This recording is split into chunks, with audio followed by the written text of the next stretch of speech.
Good evening. Feel free to grab that last cookie and come take a seat. I am Monica Byrne-Jimenez, Executive Director of UCEA, and happy to be on the stage with perhaps the loneliest seat in convention right now, but not alone. When I bumped into Lisa earlier, I said to her that you'll be up there by yourself, but you won't be alone, because there's lots of people out here loving and supporting her, so you're not alone, Lisa. This is actually one of the nicest things I think that I have to do is sort of oversee this. Yeah, thank you. Oversee this sort of wonderful transition from one president to the next, and to give an opportunity for our outgoing president to say a few words about their experiences, implications for the field or relationships to the field, words of wisdom, words of inspiration. So it's always a real pleasure to do this. I also get to take a few minutes to sort of recognize, it won't be a few minutes, there you go, to recognize our sponsors. It's so important to have universities and organizations take some, time and effort out of what we know is a very busy and financially strained context to show their support for UCEA. And we have sponsors who, give money for a specific event, and we have Penn State give money for the Metz-Steifer. But then we also have sponsors who just say, hey, put this where you need it.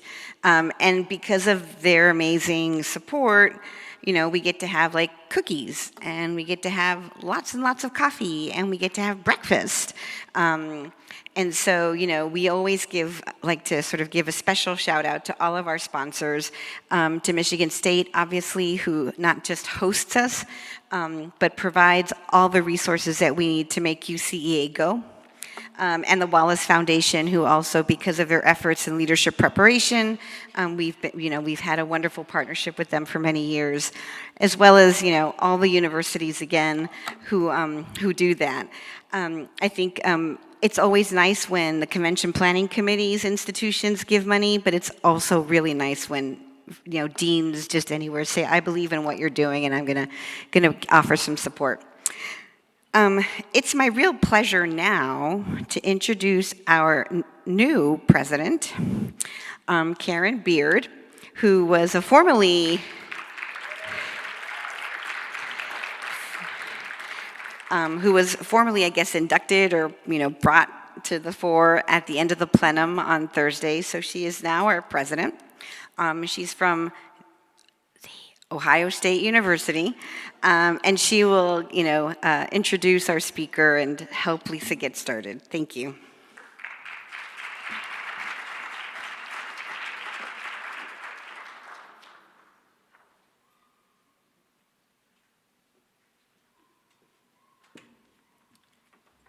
And I'll also send my good evening to you all. Dr. Lisa R. Bass is an associate professor of educational leadership and policy studies. Dr. Bass received her PhD in educational leadership and policy studies in comparative and international education from Penn State University. Okay, yeah, do that. Her work focuses on education reform through the ethic of caring, and equitable education for all students. Her goal for her work is to motivate others to become passionate and caring for all students, meeting their needs and providing them with high-quality education. Her studies include the study on ethics of caring from diverse middle and high school student perspectives and on the preparatory of exemplary principles. More recently, Dr. Bass conducted a study on emotional intelligence and how this impacts principals' decision-making, particularly during COVID. Dr. Bass has published her work in books and educational journals, including the Journal of School Leadership, the International Journal of Qualitative Research, the International Journal of Leadership in Education, and Education Administration Quarterly. She co-authored a book entitled Building Bridges from High Poverty Communities to Schools to Productive Citizenship, a holistic approach to addressing poverty through exceptional educational leadership. More recently, she also edited a book entitled Black Masculinity, a framework for Black masculine caring. She also co-edited an ethics textbook for the University Council of Educational Administration sponsored series, which was recently published by Routledge. Dr. Bass, along with Dana Thompson Dorsey and Rich Milner, were recently awarded a Wallace Grant to interrogate the manifestation of equity in teaching and learning in schools. Specifically, they are in the process of validating the Teacher Race Talk and Opportunity to Gap surveys. Dr. Bass has focused most of her work on issues surrounding educational leadership, ethics, and equity, and she enjoys working with students who have an interest in exploring these issues and areas.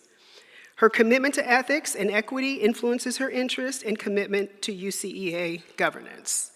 I would like to introduce to you, to some, and present to others, my friend, Lisa Bass.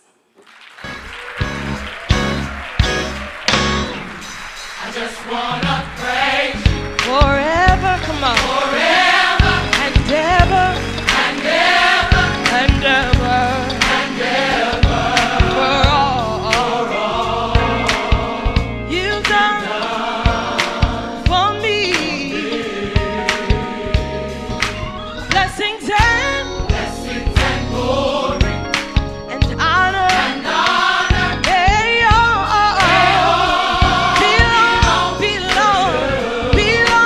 belong.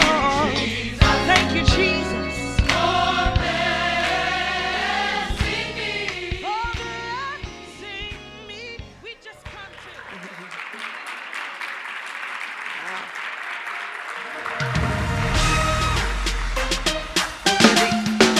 Everybody clap your hands.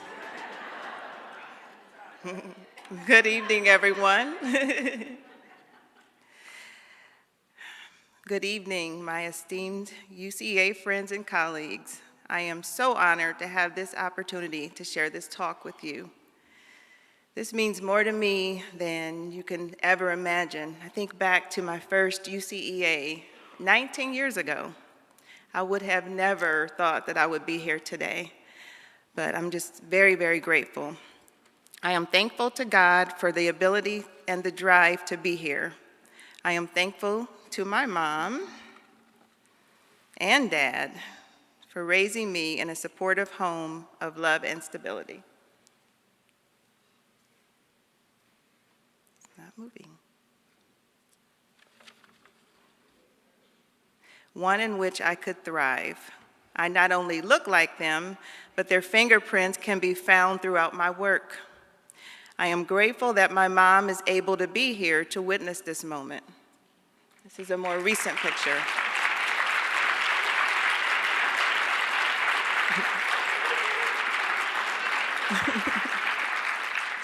She will finally be able to see that I am listening. My father passed away this summer after the first year of my doctoral program. If he had not, he would certainly have been here as well. For he was the one who planted the seed in me to go for my doctorate. He told me at my second master's graduation that I would not be satisfied until I received a doctorate. But my mom is here, still supporting me as she always have. Thanks, Mom. And I must acknowledge my children, Ariel and Alex, who both challenge and inspire me. I love you.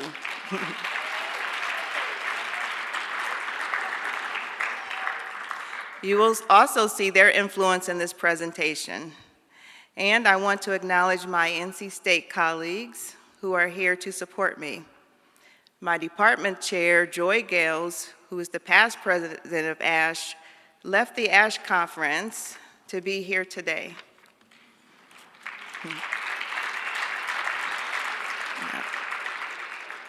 I appreciate you all more than you know. I also want to acknowledge Michelle Young, who saw leadership potential in me before I saw it in myself. I acknowledge the work and impact of Monica Byrne-Jimenez in the conclusion of my presentation. So here is an overview. I begin with my gratitude, and you've heard my introduction. I'll give you my why and the justification for my work, and I'll give some significant time to the mental health and well-being of professors, share definitions for joy, and conclude with my framework for enjoyment. And yes, I know how to spell it. The I-N is because I'm talking about inner joy, and you'll hear more about that later. So this talk actually began last year about this time. At the conference last year, I had about a 2-hour free block before the presidential address, Carol's presidential address, and decided to take my children to the sculpture garden. The sculpture garden was about a 15 to 20-minute walk from the conference hotel in Minneapolis. I was excited to learn that the sculpture garden was so easily accessible and something that my children would have the opportunity to experience, especially since my son, Alex, was at the time studying sculptures for his class project. So we took off down to the sculpture garden. I think I was more excited than the children. I could not wait to see it and to take pictures that I would be able to share with Alex's teachers, Supermom. The educator in me was proud to be turning this excursion into a learning experience. But as we walked along the trail, there were distractions that kept popping up called playgrounds. We were strained for time, but I allowed Ariel and Alex to play at the first playground for a few minutes, not knowing how many more of these pop-up playgrounds we would see along the way. With each one, I felt more and more stressed and hurried as the kids begged to stop and play. Please, they would say, please, can we play just a little? Please, Mommy. So of course I gave in at every playground. You can probably figure out how the field trip went. My mommy guilt and common sense simultaneously kicked in, and we didn't make it to the sculpture garden that day. That day, I allowed my children, who had been in the hotel room all day with my mom, to be children. Our destination became our ride, and their joy became my purpose.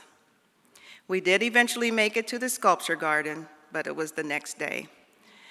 After our play date, I made it to Carol's talk, and as the talk concluded, I had a brief encounter with then EC colleague Sarah Wolfen while waiting to congratulate Carol.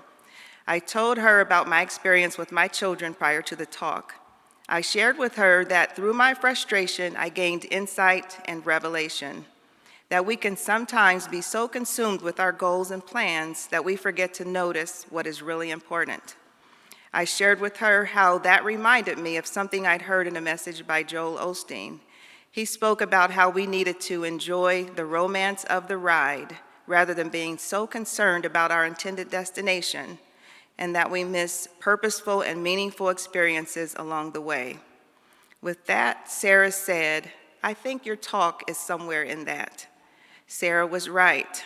My thoughts continue to build toward what I'm going to share with you tonight.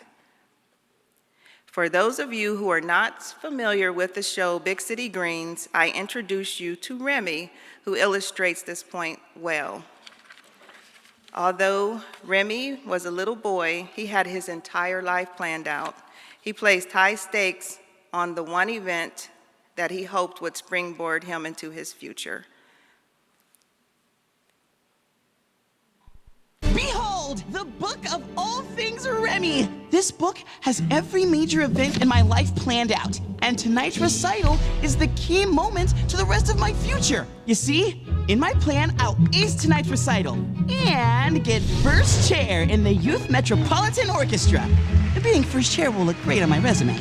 And years later, it'll help me get into the prestigious Big City University. There, I'll make connections with members of high society. So I said to the gentleman, this 17th century painting isn't damaged, it's Baroque!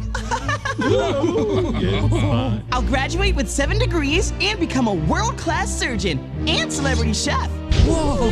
After a successful career, I'll move into politics and run for mayor of Big City. Now that I'm mayor, smiles are money!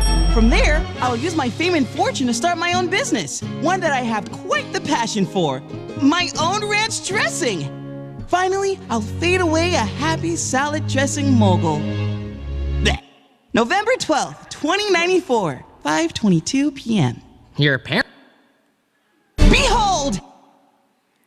So One of the I encourage you to not be like Remy. He leans heavily on his hope for what he could become if he excelled at his violin recital, placing a lot of weight on the outcome of his performance, thus a lot of pressure on him to perform. This scene may be a bit exaggerated when compared to our own lives. However, many of us share Remy's sense of performance anxiety. Our work, though potentially incredibly rewarding, can also be very stressful. It could be isolating, competitive, and underappreciated. That is, if we allow ourselves to be so driven by our goals and our numbers and our ambitions that we forsake our why, or our very reason for entering this profession. This harmful pattern is partly driven by the tenure track system, which dictates and tracks the ways in which we approach our work. And it is also partly driven by our own inner sense of perfectionism. Part of what has allowed many of us to be successful is that we have goals, plans, and our futures all laid out. Some of us are so focused on our goals and destinations that we barely take time to look up and enjoy the romance of our ride, both in our work and in our personal lives. I will now share a clip by psychologist Anita Phillips, whose work addresses anxiety and depression. Perhaps the words of Anita Phillips might help some of you as you listen to her words. One of the challenges that I see as a therapist is Mental Health Awareness Month, so let me throw this out. One of the challenges that I see as a therapist is that people come into the office and they want to work on what they want to work on. Any therapist here? Kobe, they come in, well, I just want to work on this. So you come in and you say, I feel like I have imposter syndrome. No matter what I achieve, I never feel better. I always am afraid I'm going to fail. And that's all you want to work on. But then when I tell you that imposter syndrome is often just a symptom of the childhood trauma, a symptom of generalized anxiety, a symptom of depression, you don't want to talk about the fact that you've been living with high-functioning depression.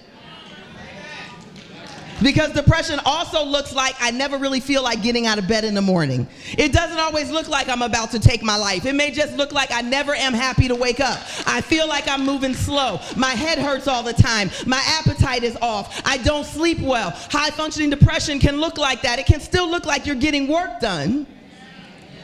And one of the symptoms of that kind of depression, one of the symptoms of anxiety that makes you an excellent planner, that keeps getting you promoted because you're always thinking 10 steps down the road. Honey, you talk about I'm a planner, you are anxious. You anxious. Well, I want to get that plane ticket nailed down because if you buy it 2 years in advance, it's like since they ain't even booked the tickets for 2 years, it's not even open, but you're trying to stay down the road. And if I tell you you're terrified and you have anxiety, you say, I'm not scared. No, you think, because you think you're in control of everything by planning 80 steps down the road, but you never get to relax and enjoy the things that you achieve. And so your imposter syndrome, your fear, is actually just a symptom of anxiety or depression that you don't want to treat. All right. Did that make anybody a little anxious? I think we all saw a little bit of ourselves in that. Dr. Anita Phillips is, she's very much renowned, and she's really known for her book, The Garden Within. And she's, all over YouTube and been interviewed by Oprah. So if you want more of her, you can easily search her out. But she can't take any more of my time. So I'm taking the time to discuss professors' mental health because I believe we need to first examine ourselves for joy stillers before we can talk about a pursuit of inner joy. In other words, I believe we need to patch the holes in our buckets before we attempt to fill it. We have seen an uptick in the number of people who lose hope and somehow choose to leave us too soon to suicide. Professors are included in this increasing number of people who succumb to despair, despite the fact that we should be happier than the general population. when indicators of happiness and life security are considered.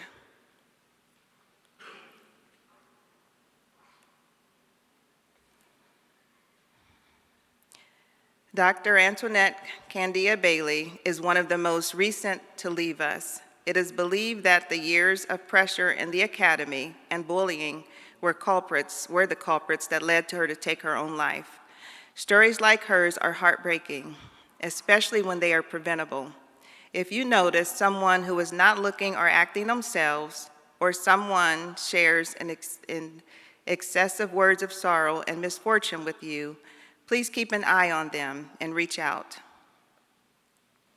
Although this next story is a children's book, there is a lesson in it for all of us in noticing how we notice distress in other people. And I left the book in the room, so I'm gonna have to read it off the monitor.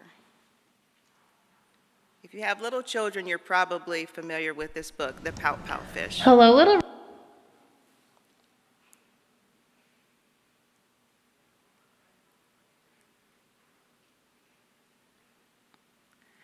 Deep in the water, where the fish hang out, lives a glum, gloomy swimmer with an ever-present pout. I'm a pout-pout fish with a pout-pout face, so I spread the dreary wearies all over the place. Blub, blub, blub. Along comes a clam with a wide winning grin and a pearl of advice for her pal to take in. Hey, Mr. Fish, with your crosstown frown, don't you think it's time to turn it upside down? Says the fish to his friend, nice thought, Miss Clam. I hear what you're saying, but it's just the way I am. You see, I'm a pout-pout fish with a pout-pout face, so I spread the dreary wearies all over the place. Blub, blub, blub. Along comes a jellyfish. He floats through the ocean, his tentacles all trailing in a gentle locomotion. Hey, Mr. Fish, with your daily scowly scowl, I wish you wouldn't greet us with a grimace and a growl. Says the fish to his friend, Mr. Jelly, I agree. I'd like to be more friendly, but it isn't up to me. I'm a pout-pout fish with a pout-pout face, so I spread the dreary wearies all over the place. Blub, blub, blub. So I'm going to skip to the end of the book because most of his friends kind of say the same thing. And you will see it didn't work until one day, here we go. Now along comes a fish in a silent silver shimmer the gang has never seen before, this bright and brilliant swimmer. She approaches Mr. Fish, but instead of saying, hey, she plants a kiss upon his pout, and then she swims away. Uh-oh. Mr. Fish is most astounded. Mr. Fish is just aghast. He's stone-faced like a statue. Then he blinks and speaks at last. My friend, says Mr. Fish, I should have known it all along. I thought that I was pouty, but it turns out I was wrong.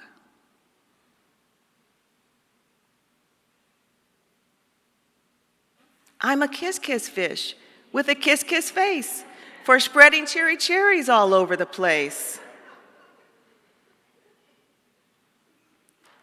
So I'll smooch, smooch, smooch, smooch, smooch.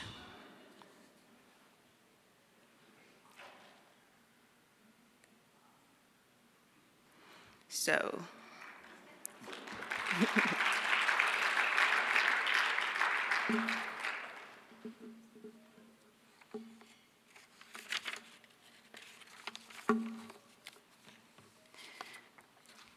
the pout-pout fish for me starts in the middle of his story.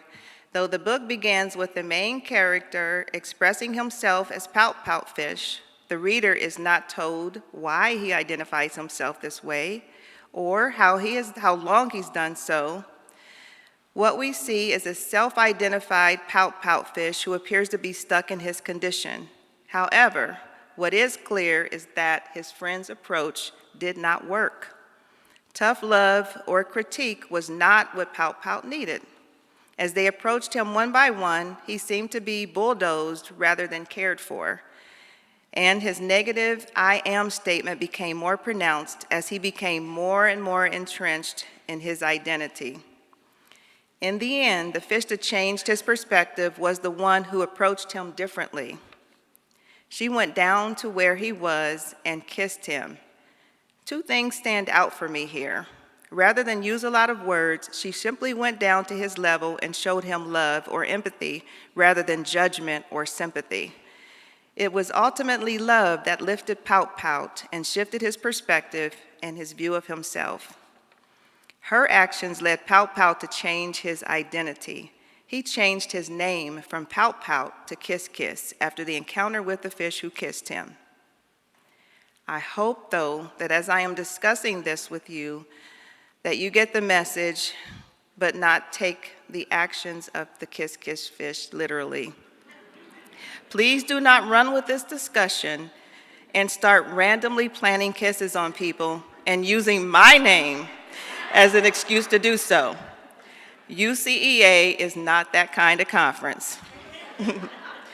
My point, though, here is to demonstrate that we should invoke empathy as we seek to recognize hurting people and to reach out to them in ways that they can appreciate. Doing so might just save their lives, and in more ways than one. My hope for you is that Remy's words, my words, and the words of Anita Phillips encourage you to live your best life and to fully occupy each moment that you are gifted.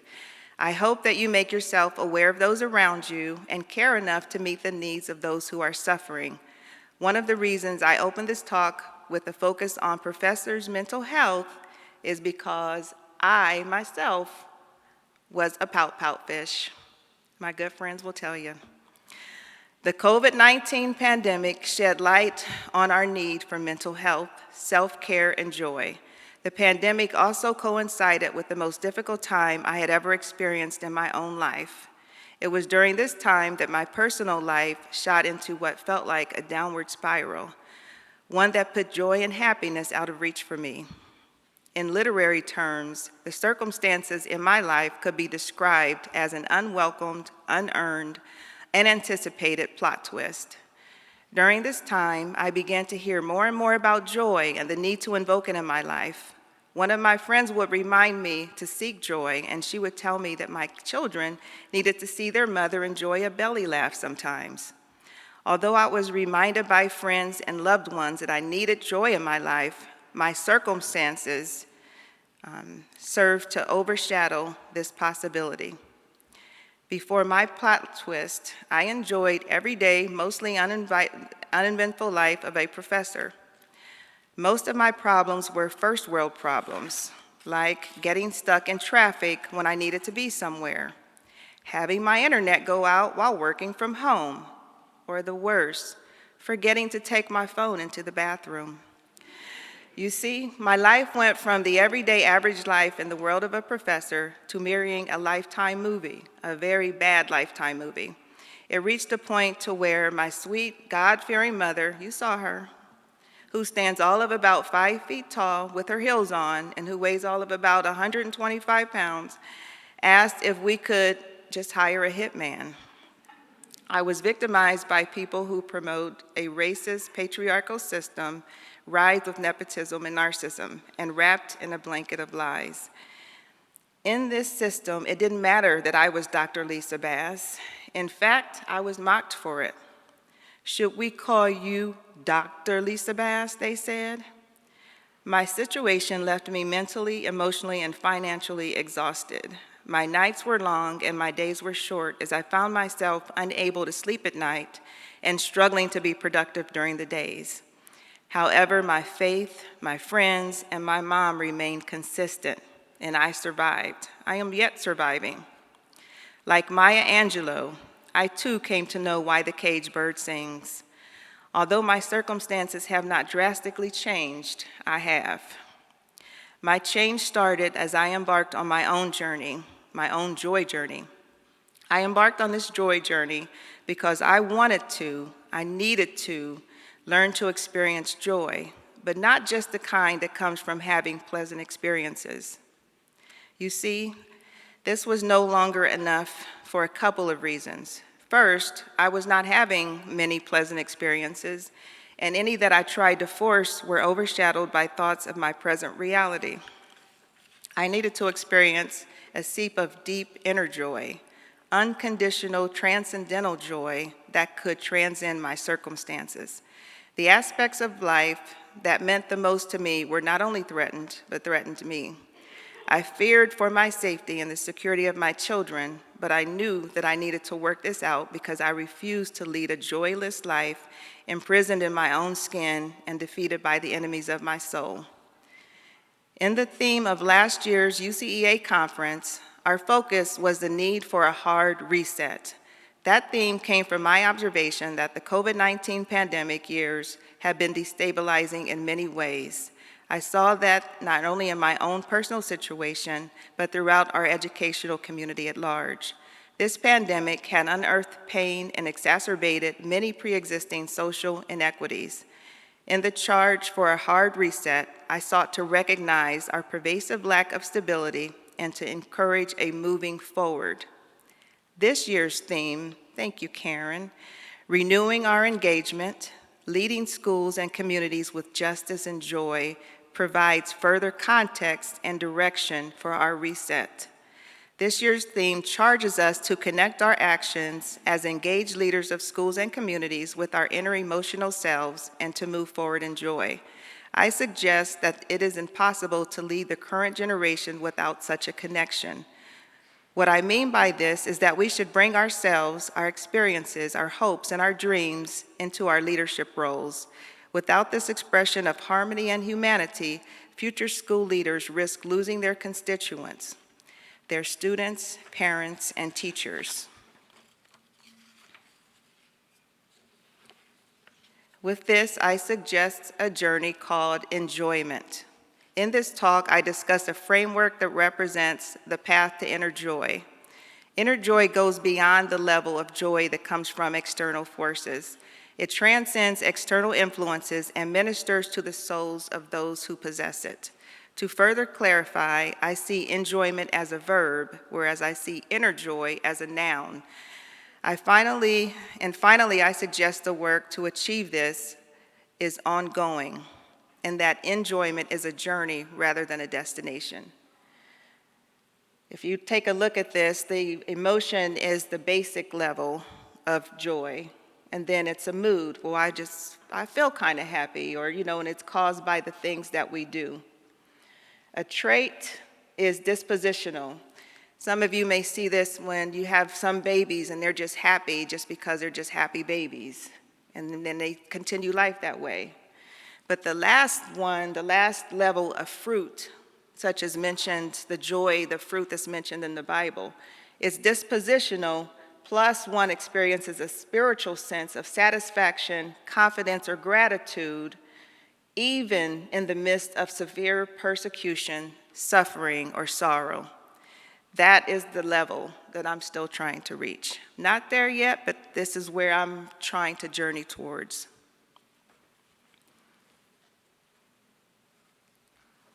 I briefly introduced definitions of joy. However, I don't stay here because my greater purpose is to discuss a framework for the work of enjoyment.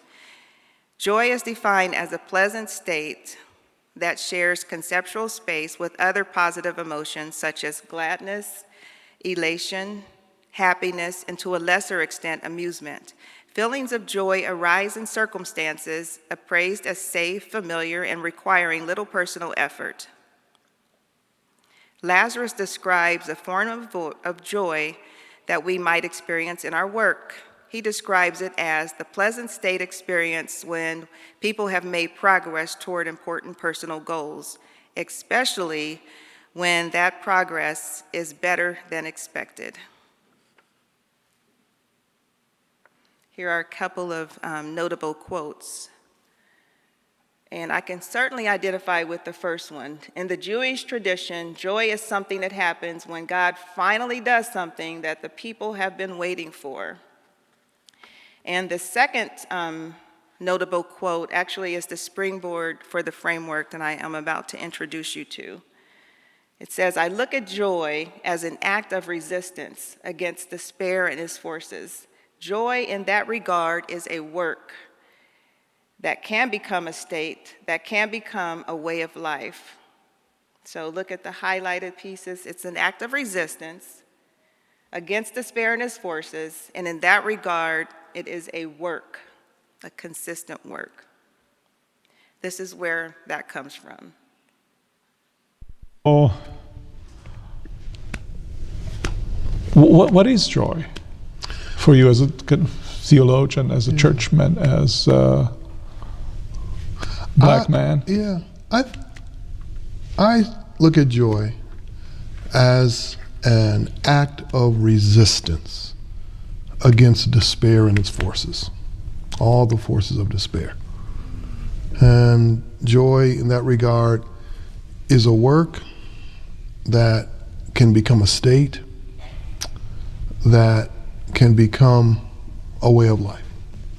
And it resists what? Despair.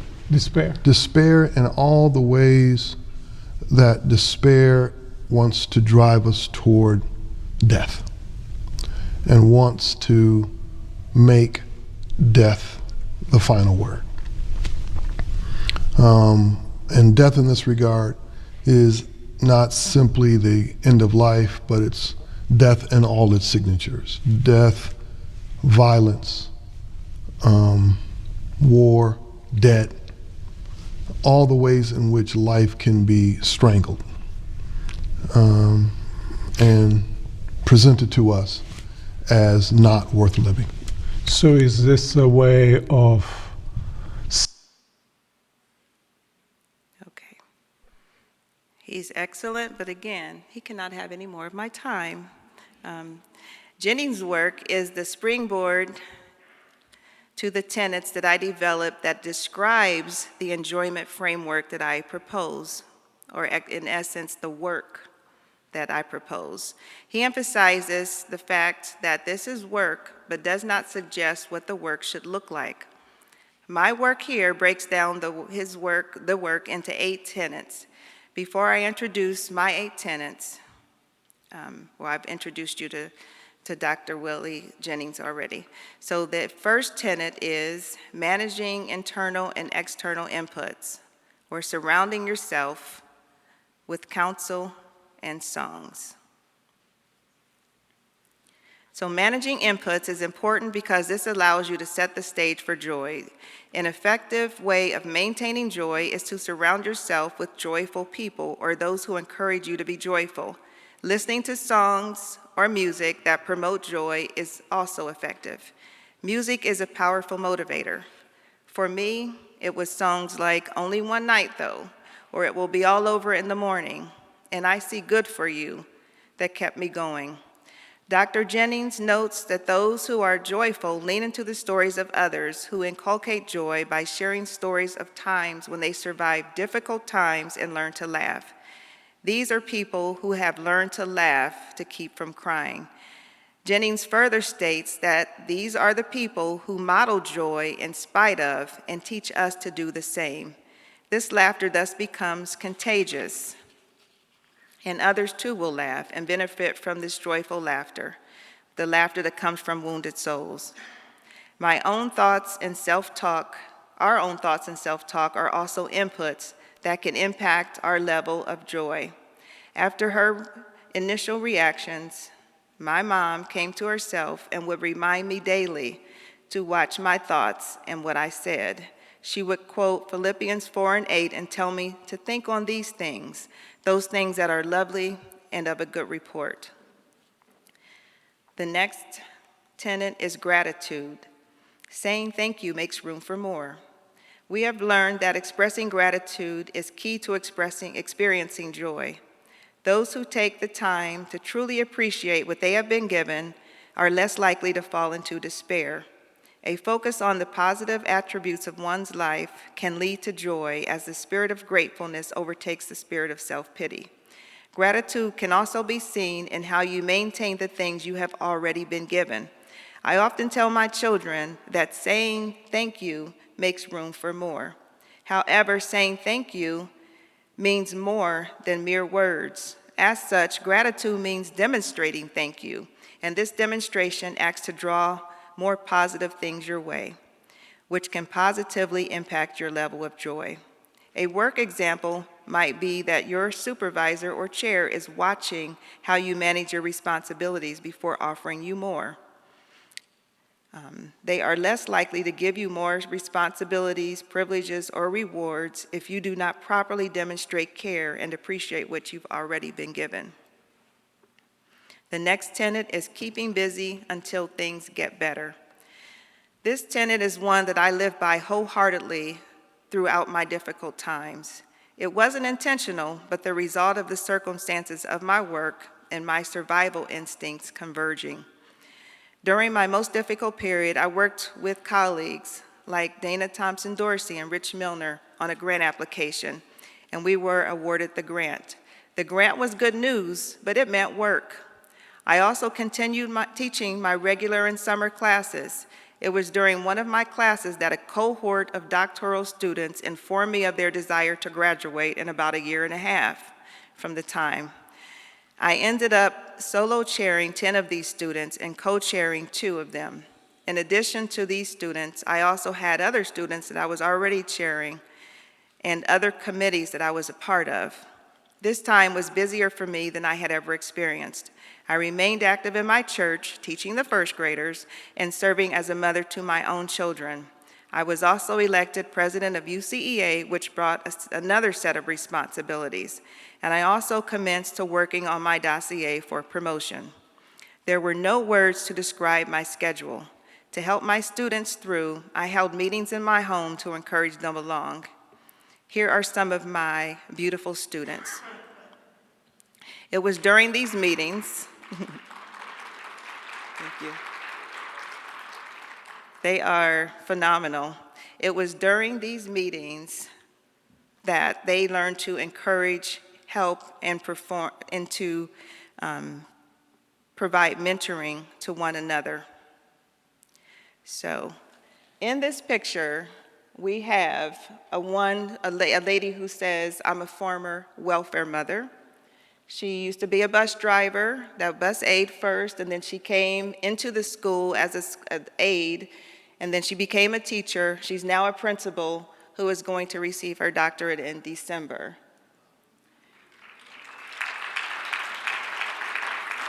We have another lady who is a first-generation high school graduate. No one in her family had ever graduated high school before. And then we have someone else who was hospitalized, working. She was so dedicated, she was working on her dissertation in the hospital, and the doctor asked her, "Why are you doing that? You're just a little country girl." So, plenty of inspiration here. If that doesn't give you joy, your joy button is broke. So,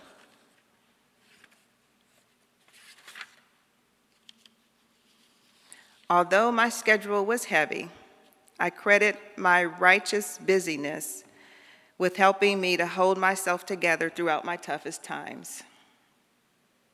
I was too busy to become overcome by my circumstances. Precious time with my children, meetings with students, reading students' drafts, doing my grant work, working on my dossier, and teaching left me too busy to be stalled by my circumstances. My children and my work gave me purpose and served as reasons to maintain. So the next tenet is embracing joy as a journey and all of the work that comes with it. As is alluded to in my title and Jennings' work, the pursuit of enjoyment requires work. Life can come with trials, tribulations, and disappointment. This is normal and to be expected. For Job 14:1 tells us that the days of man are few and full of trouble. If we are to remain joyful, we must counterbalance the troublesome aspects of daily life and intentionally plan joyful episodes and have a joyful disposition.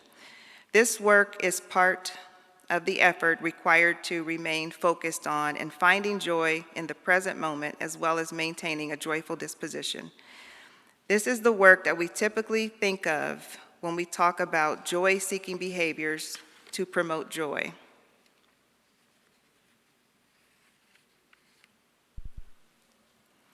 The next tenet is spirituality as a force for faith. I believe that this next tenet, spirituality as a force for faith, is required to overcome life's most difficult circumstances. Spirituality and religious beliefs can serve to be a source of encouragement and to provide the foundation for faith and hope. Although the world's religions have different belief systems, one thing they have in common is the belief that all is well and that all will be well. They support the notion that it may not look good in the moment, but that change is coming. This belief can lead to joy in times of sorrow and provide a sense of hope for the future. My colleagues of various faiths bear witness to this notion. I find joy in knowing that all is well and all will be well. My faith undergirds this belief. In the first teaching of the Buddha, the Four Noble Truths, first, there is suffering. Next, there is a cause of suffering. Third, there is an end to suffering. And finally, there is a path to the end of suffering. This path leads to happiness, and we all want to drink from the wellspring of happiness. As the late Thich Nhat Hanh said, that well is within each of us.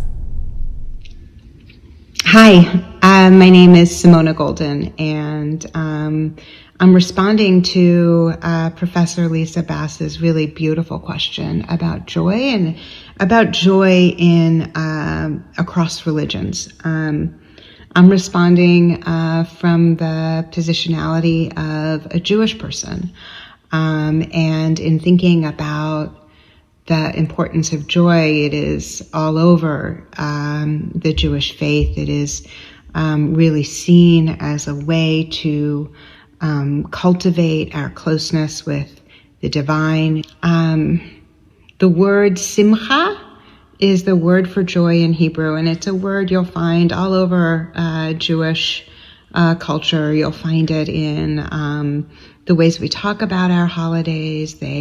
We use the word simcha or joy when we reflect upon and help celebrate others' beautiful moment. And simcha is right in the center of all of those thoughts, I think, with many of us.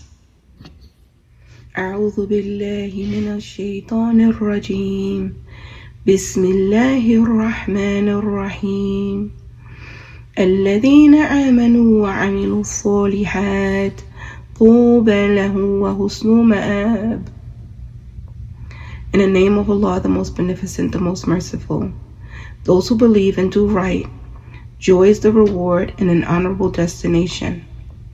I find joy in knowing all is well and all will be well. My faith undergirds this belief through our understanding of our Holy Scripture, the Quran, chapter 5, ayat 32, which states, "Whosoever saves the life of one person, it is as if he has saved the life of all of humanity." Through this effort, the reward is joy in Islam. I find joy in knowing that all is well and will be well. I don't know of any faith tradition that offers an easy answer for why we see so much suffering and injustice and inequality in the world today. My own faith, in fact, as a Christian, reminds me that even the best among us are those who seem to suffer the most injustice and cruelty. Jesus Christ's life being an example of that. And I know a lot of us of faith have a hope in a better life after this life. But what I love about my faith tradition is it continually invites me to do what I can to make a difference in the world today. And it's being a part of communities like this one here at UCEA that reaffirm my belief in humanity and give me hope that we can make the world better.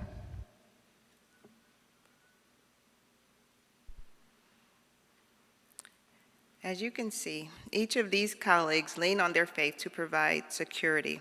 They bear witness to the fact that even in the most difficult times, that they will be well. Spirituality is significant to enjoyment and can be said to undergird the enjoyment seeker's ability to execute the other tenets. The next tenet is just say yes, invoking the ability to reframe. This tenet is the toughest one for me to conquer. In fact, I'm still working to overcome this one in my own journey. It is this tenet that I call just say yes, invoking the ability to reframe. This tenet follows spirituality for me because I feel that a sense of the divine or higher power is necessary to fully embrace it. This tenet is activated when all of your efforts to change things have failed and you are unable to achieve the outcome that you desire in your own effort. Some might think of it simply as acceptance, but I feel it goes beyond that. I call it just say yes because it is a phrase that my mom uses often. More specifically, she says, "You better tell him yes." For my mom, saying yes refers to yielding to the will of God and believing that things will work out despite the appearance of things. She says with this that I'll be looking for him to come in one way, but that he's going to come in another, and that things will be even better than I can imagine.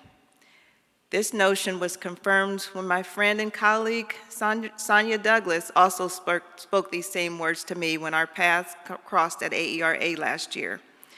After briefing her on my latest, she sighed and said, "Just say yes. Just say yes, Lisa." When Sonia confirmed the words of my mother, I knew this had to be the name I assigned this tenet. Another way to view saying yes is through the lens of reframing. If you find yourself saying, "This isn't the way I pictured it," or "I sure would like it to look a different way," it is important to note that we have the power to do this if only we would say yes. Colleague Tim Drake raised the point as he helped me with the framework slide. He said that sometimes, as it noted in this picture, that we really don't see the picture clearly. So it not only requires a reframing, it requires us to really think closely about what we think we see. When dealing with difficult circumstances, we must first question whether our story fully represents all perspectives. Whatever the case, reframing is an option towards turning the unacceptable aspects of our lives into that which we can tolerate. This process requires the difficult S, the S word, surrender. Surrendering your thoughts, feelings, and ideas about how you thought your situation or circumstances should look, and allowing the author and the illustrator of your life story to ghostwrite the chapters that are challenging for you. The number 7 tenet is hope. Hope as a catalyst for joy. Stephen Furtick coined the phrase "hopothetical" to describe the attitude that we should have.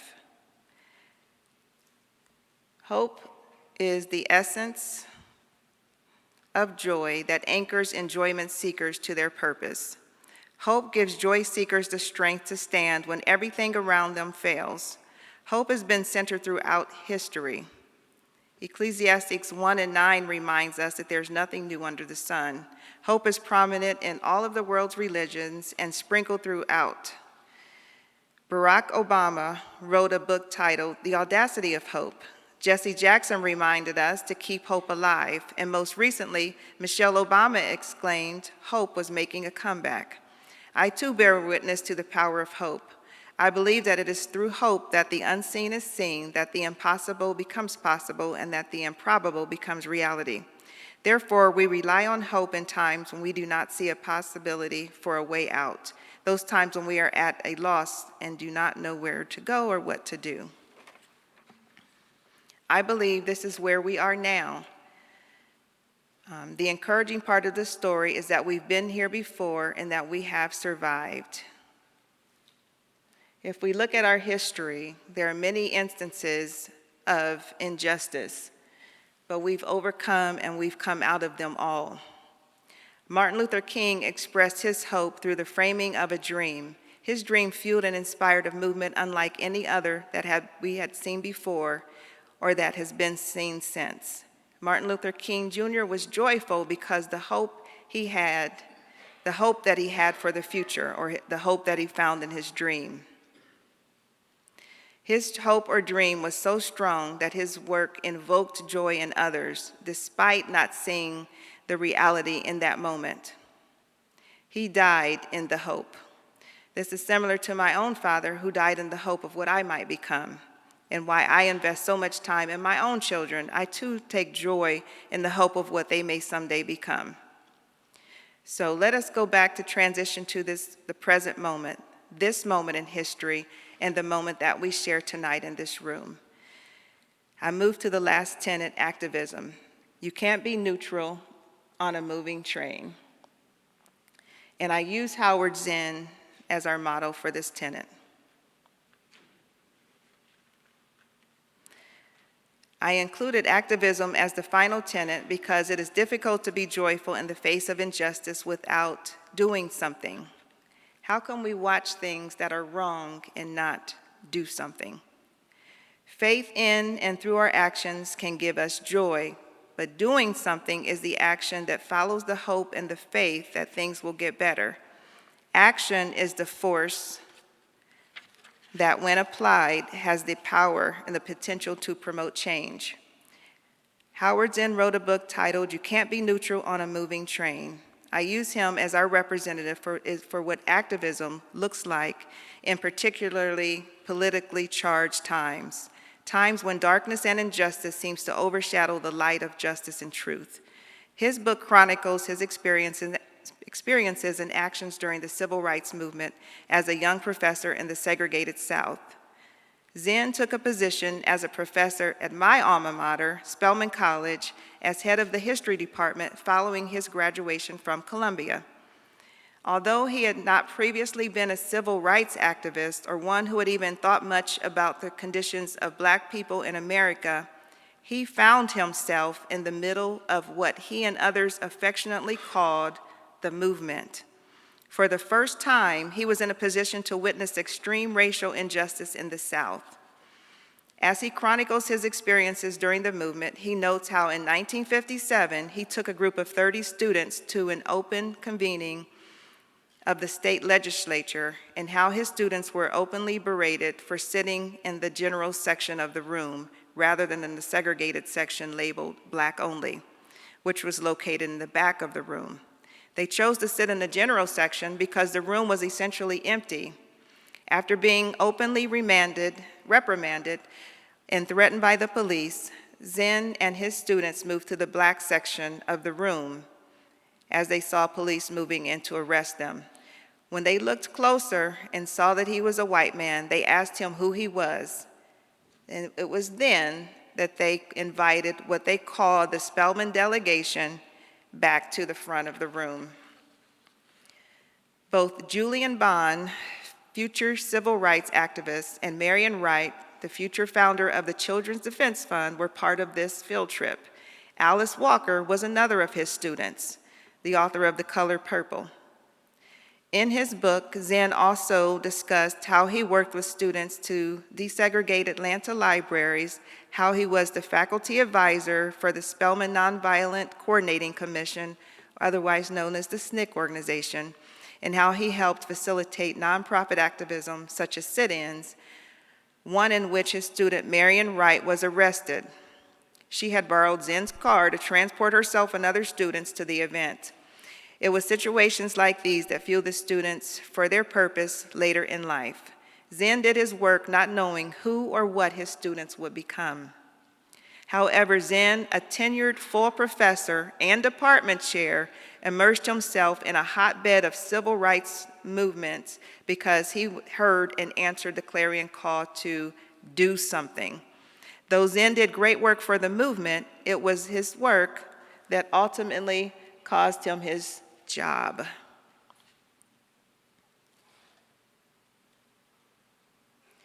He was fired by Spelman College in 1963 for radicalizing Spelman students. To this end, pressure came from a heavy-handed conservative board of directors and past presidents to push a disruptive Zen out of his position. I take this time to highlight Zen's story because we are currently living a similar story. We are living in a hotbed of political chaos, both nationally and internationally, and we are ripe for what I'm calling the new movement. Just as Zen found himself on a moving train, our train too has left the station. We are all moving whether we like it or not. The question I pose to you then is, what direction are you moving in and where are you going? Will you be a force for the new movement? And will you encourage your students to become a force? I view activism as essential. I believe activism goes hand in hand with enjoyment because there is joy in doing what is right by others and for others. In the words of Vice President Kamala Harris, when we see something wrong, we've got to do something. Joy comes in the doing. After his firing, Zen reemerged in the North. In 1964, he accepted a position at Boston University after writing 2 books and participating in the civil rights movement in the South. Although he had lost the battle at Spelman, he did not lose the war. Neither did he give up the fight that fueled his purpose and actions. Zen went on to write A People's History of the United States, which told history from the perspective of those who have been disenfranchised in the U.S. He tells the stories of those who were previously ignored. In a 1998 interview, Zen said he had set quiet revolution as his goal for writing A People's History. Not a revolution in the classical sense of a seizure of power, but rather from people beginning to take power from within the institutions. Are y'all those people? His book sold more than 2 million copies and is still in circulation. His life's work is proof that purpose can overcome opposition to make progress. Let's fast forward to 2005. Remember, he was fired, unjustly fired. Zen was invited in 2005, I believe 42 years after he was fired. He was invited to deliver the commencement speech at Spelman College. I was happy to learn that he was invited back to Spelman 5 years before he died. We don't always get the chance to physically see redemption and forgiveness when we're wronged, but he did. Martin Luther King never saw his birthday become a national holiday or the number of streets and buildings that are now named in his honor. But Zen was able to move on until he was called back 42 years later. He is an example of someone who is able to reframe the situation to forgive, as I note in the tenet above. His reward was vindication and redemption. I'm going to read you a little excerpt from his speech because it very closely aligns with the mode or the feeling that we are having now. In his speech, Zen says, "My hope is that you will not become too discouraged by the way the world looks at this moment. It is easy to be discouraged because our nation is at war, still another war, war after war, and our government seems determined to expand its empire even if it costs the lives of tens of thousands of human beings. But let me tell you why. In spite of what I have just described, you must not be discouraged. I want to remind you that 50 years ago, racial segregation here in the South was entrenched as tightly as it was in apartheid South Africa.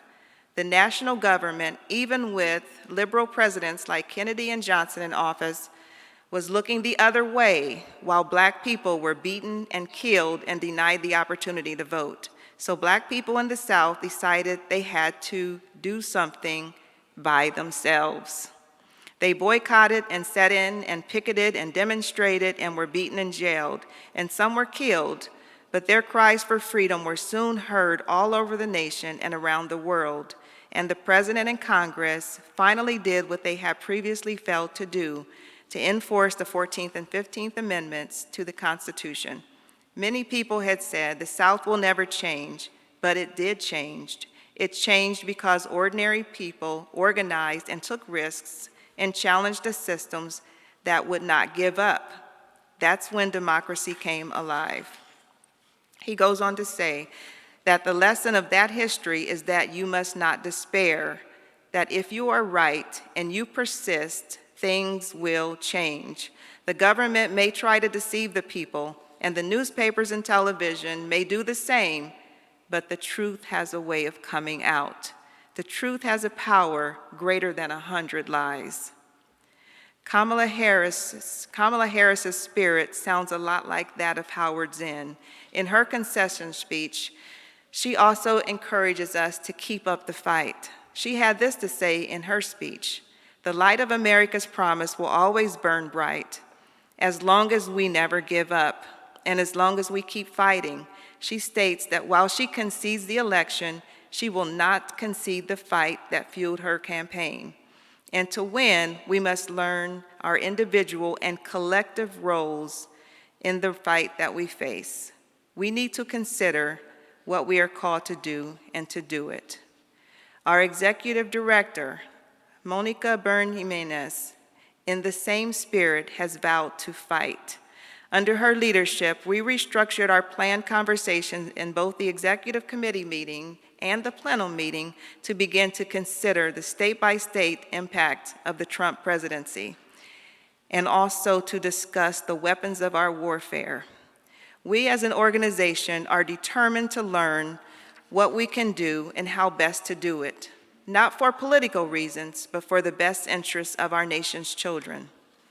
In this talk, we have discussed the need for strong mental health in professors and why we must seek inner joy. We then examined the framework for the pursuit of inner joy called enjoyment.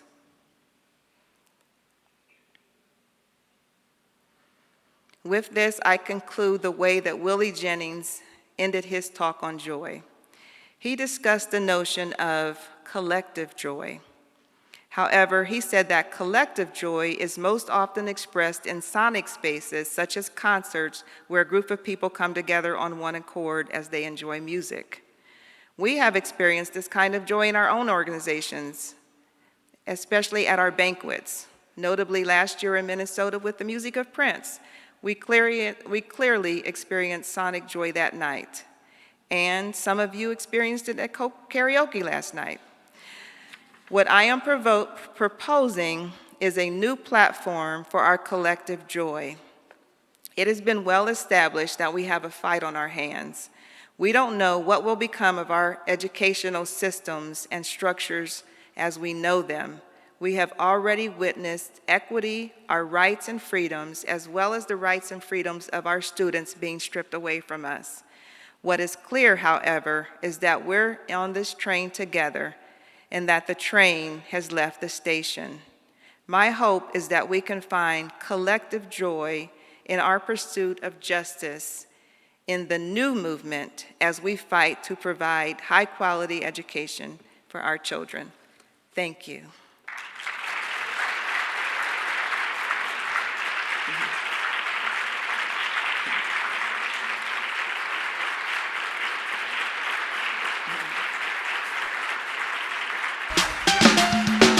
Everybody clap your hands. Come on and give God the glory. Come on and give him the praise. I guarantee you. Might have gotten the award for the longest presidential speech, did I, Monica? No? Okay. Thank you.